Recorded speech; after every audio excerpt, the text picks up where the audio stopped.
Good morning, students. So today we are going to do some numericals based on SFG. So our first numerical is this one, and the steps that we will be following will be, and you all should follow in all the block diagrams you should do.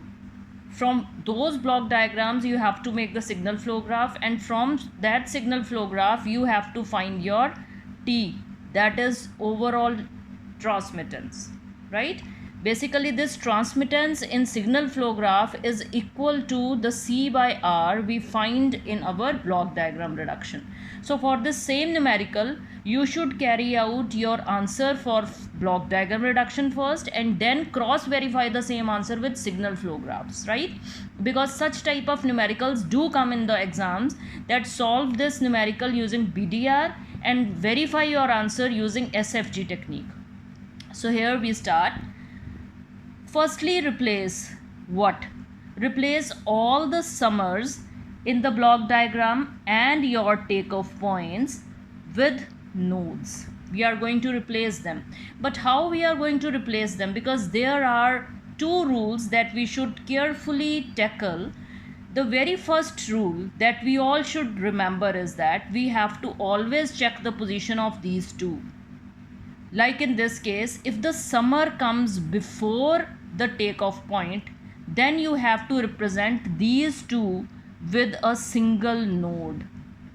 While we will be doing the next one in the next numerical, same thing comes here. Your summer precedes your takeoff point. Summer comes before this takeoff point, so it will also be denoted with a single node. So let's draw it. This makes our single node here and a single node here. Between them the transmittance is G1. Between them the transmittance is this one, is also G2. And there is a feedback from this node to this node again of your H1. But what about this negative sign? Whenever there is a negative sign in any of the summers, then you have to give that negative sign to that particular transmittance. So this completes our signal flow graph of our this block diagram, and now we are going to apply the Mason's rule to this signal flow graph. So the very first thing that we require to calculate is the number of forward paths and the total path gain. So total number of forward paths here, if you just see here, is from R to C we can go through this path and we can go through this path. We cannot take this as a path. Why? Because our nodes are coming more than once under our pen. So whenever we are going from one point to another, no node or branch should come more than once under your pen, right? So the two paths that we are going to see are G1 and G2. So our path P1 becomes G1 and path P2 becomes G2. So now we are to check that is there any loop that does not touch G1 and G2. So for that we have to calculate the loops, okay? So we are going to calculate the number of loops here. If you just check out from this node, the loop starts from here and ends up here again. Similarly, starts from here and ends up here again. So we have got two number of loops as we got two number of forward paths, and the loops are L1 equals to G1 into minus H1 will make it to be minus G1 H1, and L2 equals to similarly G2 into minus H1 will make it to be minus G2 H1. So now our Mason's gain formula in expanded form will become, because two forward paths are there, so corresponding to that it will become P1 delta 1 plus P2 delta 2 divided by 1 minus L1 plus L2, because there are no non-touching loops. Your this loop and this loop are touching each other at these nodes. So what about this delta 1? Because there is no loop that is not touching the forward paths, so the value of delta 1 in this case is also 1 and delta 2 in this case is also 1. So let's fill all these values here. So this becomes, just carefully see, P1 you have to put as G1 into 1 plus G2 into 1 divided by 1 minus, you have to put the value of L1 and L2, that is in negative form, minus G1 H1 minus G2 H1. So this negative is going to get positive and the final answer will be G1 by G2, G1 plus G2, 1 plus G1 H1 plus G2 H1. So this is our complete answer for your this signal flow graph. Clear? So now we come on to our numerical 2. This is same as that of the previous one, only I have made a single change, only to let you know about the second rule that we should be careful about. Okay, so what is that rule? You all should see the placement of this summer and the takeoff point. This summer and this takeoff point. You got it? You got the difference between the two numericals? So here this placement is the same as the previous numerical, but this placement has been changed. Now the takeoff point has come before the summer.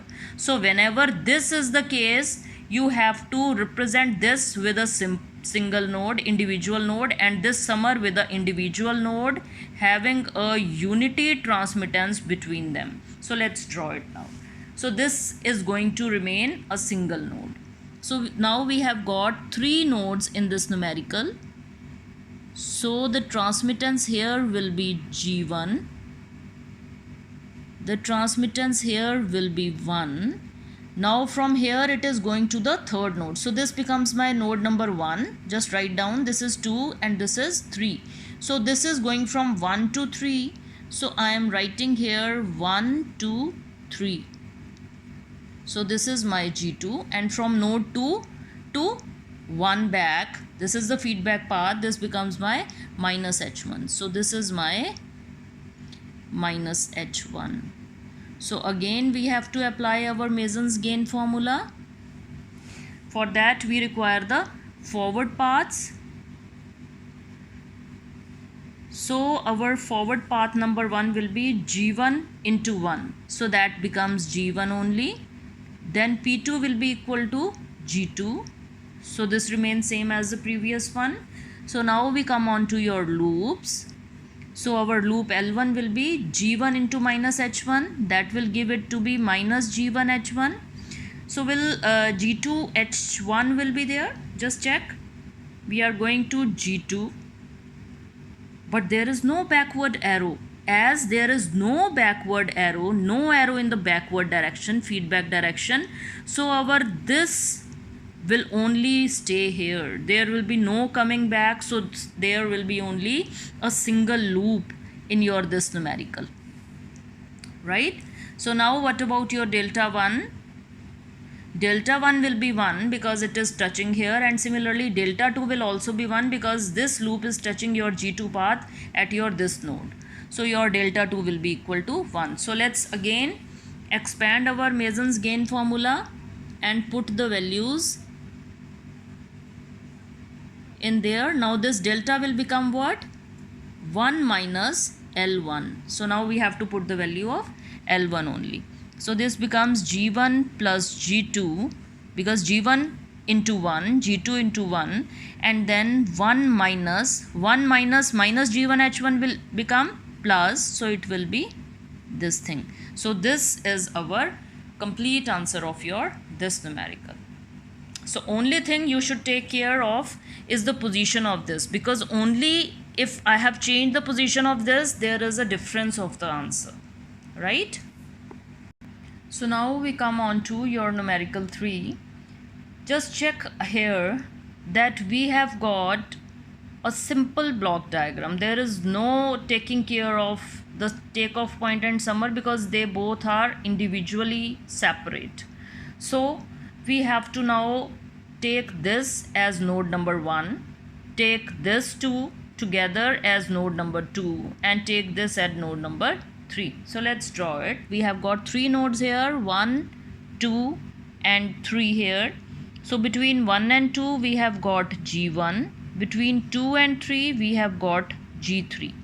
Now from node 1 to node 2 we have got positive sign and forward path G2, and from node number 3 to node number 2 with negative sign we have got our minus H1, right?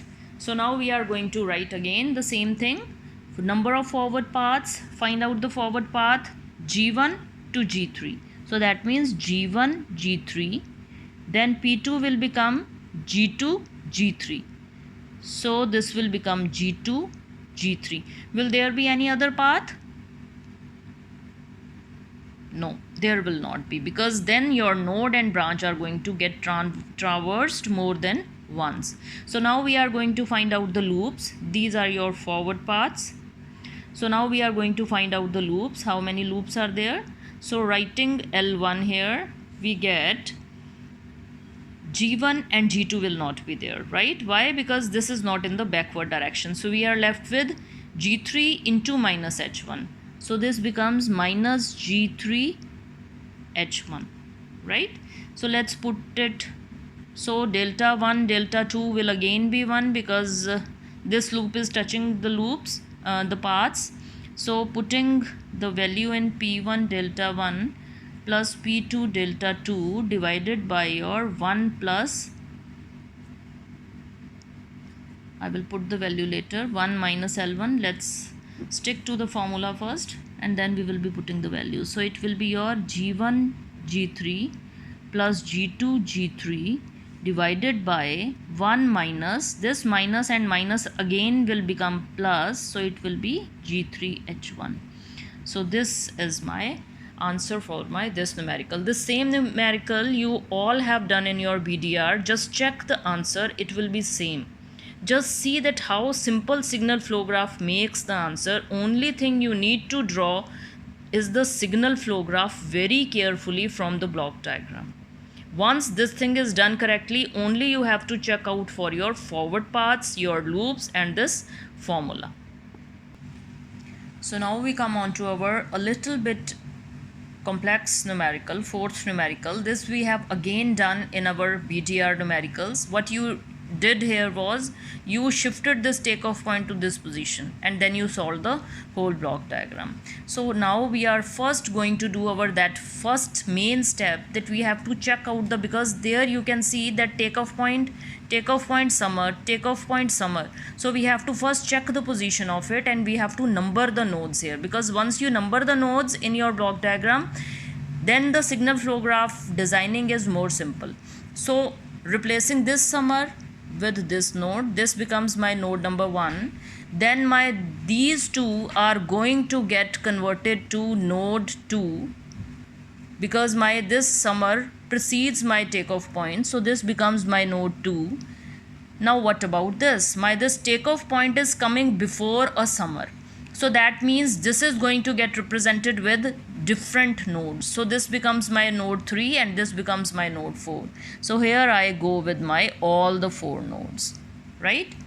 So now what I am going to do is I am going to mark all the branches. This is my G1 and now this is my number 2. So from 2 to 3 is my G2. From 3 to 4 it is always a unity transmittance. Okay, so now we have to check out that this G3 is going from node 2 to here 4, sorry. So that means this thing is going from 2 to 4 here. This is my G3, and then from 3 a feedback path. Just check the sign of this negative.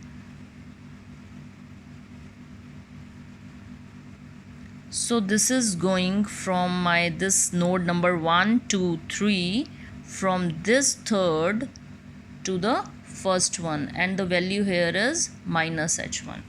So now we have taken care of this thing, and these two will be shown with a single node because summer comes before this takeoff point. So that means this point is also our node number 4.